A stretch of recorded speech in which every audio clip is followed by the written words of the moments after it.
AP రాజధానిలో అన్నా క్యాంటీన్ల ఏర్పాటుకు ఏపీ సర్కార్ నిర్ణయం తీసుకుంది. మొదటి దశలో వెలగపూడి, తుళ్లూరు, నవలూరు సమీపంలో 3 క్యాంటీన్ల ఏర్పాటు చేయనున్నట్టు మంత్రి పరిటాల సునీత పేర్కొన్నారు. ప్రతి క్యాంటీన్లో నెలకు 500 మందికి అల్పాహారం, భోజనం పెడతామని వివరించారు. అల్పాహారానికి కేవలం రూపాయి, భోజనం 5 రూపాయలకు అందిస్తామన్నారు ఆమె. ఒక్కో క్యాంటీన్కు ఏడాదికి 50 లక్షల రూపాయల ఖర్చు అవుతుందన్నారు సునీత.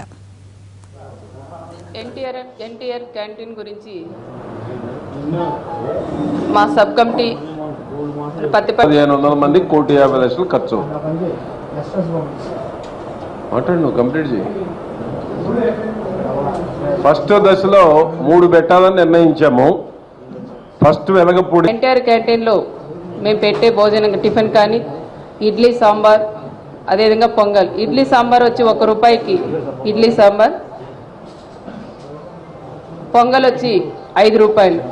మధ్యాహ్నం భోజనం వచ్చి పులిహార వచ్చి 5 రూపాయలు, సాంబార్ అన్నం వచ్చి ఒక 5 రూపాయలు, పెరగన్నం వచ్చి 3 రూపాయలు. ఇది మధ్యాహ్నం భోజనం కూడా రేటు ఫిక్స్ చేసాం. ప్రతిరోజు వచ్చి ఉదయం 500 మంది, మధ్యాహ్నం 500 మందితో ప్రారంభోత్సవం చేయాలనుకున్నాం.